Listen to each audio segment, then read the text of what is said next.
Okay, let's learn about the voltaic cell. Okay, so just a little bit of super quick recap. Um, what we're looking at is, if you look at the last lesson, we talked about an activity series that basically ranked metals on their ability to reduce other metals. Okay, so two examples that we looked at very quickly. So in a test tube, for example, one thing that we did was we took a solution of copper sulfate, which means that within this solution there was many free copper ions, and it's copper 2+. As per request, we will do copper ions in a lighter color.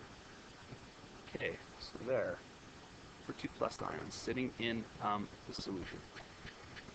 And into this solution we placed zinc, a strip of metallic zinc, and we quickly noticed that onto the zinc we got a very super dark, rusty, almost black area of tarnish coming on in here. Okay.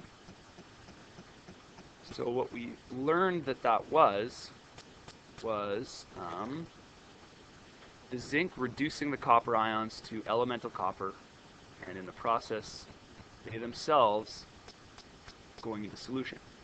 So imagine we have a strip of zinc full of bonded together zinc atoms. Okay, so go like this. And nearby comes copper with a 2+ charge. Essentially what's going to happen is electrons, sorry that's the wrong color, electrons are going to leave the zinc and they're going to come onto the copper and neutralize it. Okay, so you can imagine two electrons leaving this particular zinc atom here, and then what will happen is that zinc atom will itself dissolve into the water as the zinc 2+, and this copper will now be converted into just elemental copper, which will sit somewhere on the surface here. Okay, so it'll simply link up and hang out on the surface. Okay, does that make sense to everyone? All right, so what we're interested in as chemists or potential voltaic cell designers is this part right here, right? This transfer of electrons, the way we have it set up in just a test tube is totally uncontrolled. It just happens spontaneously. The electrons travel onto the copper right through the electrolytic solution, and very likely just by contact, okay? Just by random contact between the two. Although, I guess, yeah, we'll just leave it at that.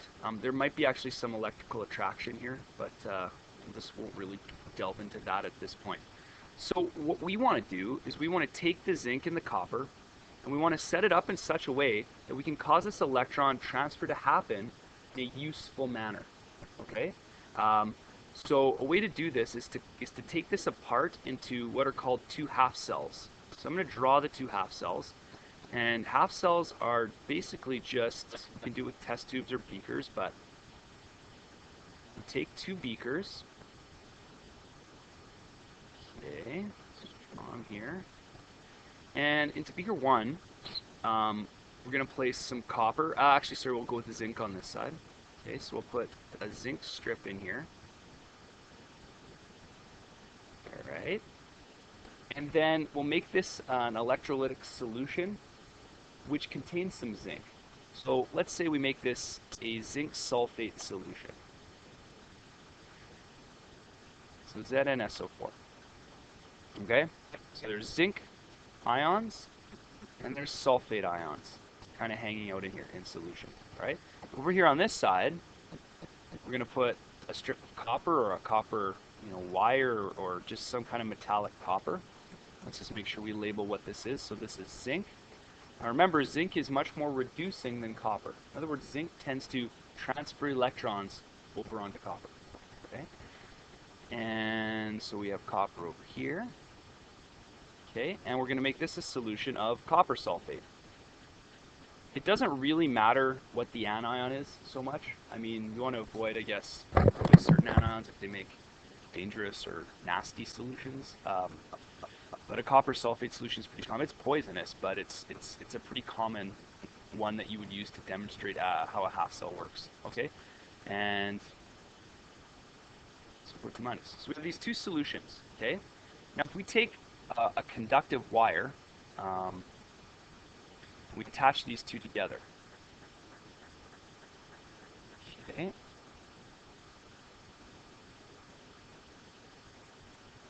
We will have a tendency for electrons to move over to the copper. Okay. Yes. Right now we don't have a complete circuit, so if you can imagine that there is some negative, we'll talk about why this ends up negative in just a second, but we call it an EMF in physics, an electron motive force tending to push or pull, if you want, electrons through the wire towards the other side. Okay. If electrons start to arrive at the other side, okay, then what ends up happening is these copper ions that are in solution, right, will be attracted over here, and they'll join up with these electrons, and they'll sort of start to plate onto here. Okay. On this side, as zinc releases its electrons, it becomes ionized, and zinc will start to pop off, and the zinc will be consumed as the electrons travel across over here. Okay, so they'll pop off into solution. Now, this isn't going to work right now, because what's going to happen is the second some copper leaves solution, the solution ends up being negative, right? And all of a sudden, you have a potential that tends to push electrons back the way they came, so you can't have a flow. However, if you have a way of replenishing the positive ions into solution, you can get a continuous flow of electrons through this system. Okay, so what we do to make that happen, there's a few ways to do it. The most common way is to put what's called a salt bridge in here. Basically, more or less, what a salt bridge is. So what a salt bridge is it's essentially just a tube, and inside this tube, and the tube is shaped like a U. Okay, and the tube enters both solutions, right? It needs to connect them. And often there'll be something like a cotton ball jammed in the end, right? So this is a hollow glass tube. Within the tube is a solution of some sort of electrolyte. Quite often, potassium nitrate might be used. Okay, so aqueous potassium nitrate. So what that's going to do, what this salt bridge is going to do is, as electrons come streaming down the pipe here, all right, in this direction,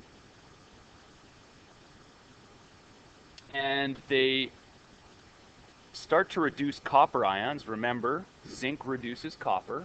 Just kind of stretching it out now. They'll start to reduce this copper here, okay, to elemental copper.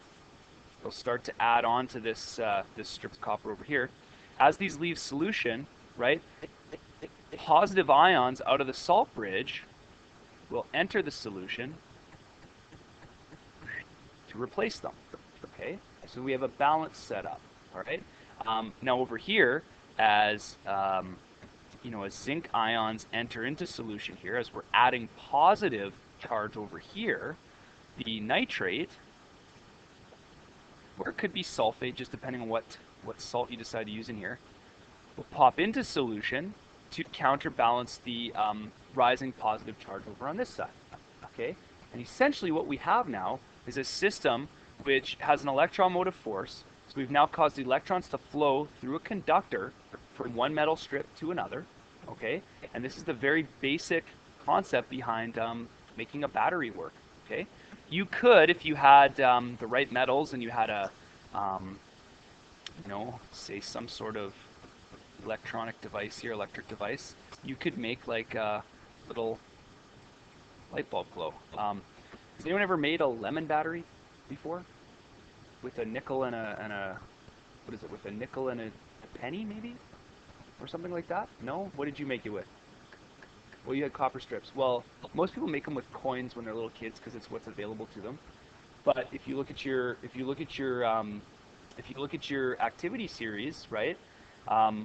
Older money, like nowadays, I don't think copper money is actually fully copper, but I think before, I forget what year, 83, I think. Maybe if you're in the US, I don't know what you're in Canada, but pennies actually were copper, and you can still find them. Like there's copper pennies around, and you can tell they're copper because they look different. Um, and they're non-magnetic. It's interesting. And then you take some nickel. You can actually make a copper nickel cell where the salt bridge is just the lemon itself, right? It's the solution of acidic solution or ionic solution that's inside the lemon, right? And then you can just connect the wires together, and you can actually connect multiple lemon batteries in series. We used to have a contest where we made lemon batteries at school, and I remember one person got over a 12-volt battery by connecting lemon batteries in series, which is pretty impressive, right? So yeah, this is the idea behind a voltaic cell. We'll go into a little more detail on what the cathode is, what the anode is, and then how to predict what sort of voltage you'll get out of different battery combinations next time. Okay, so that's it for today. The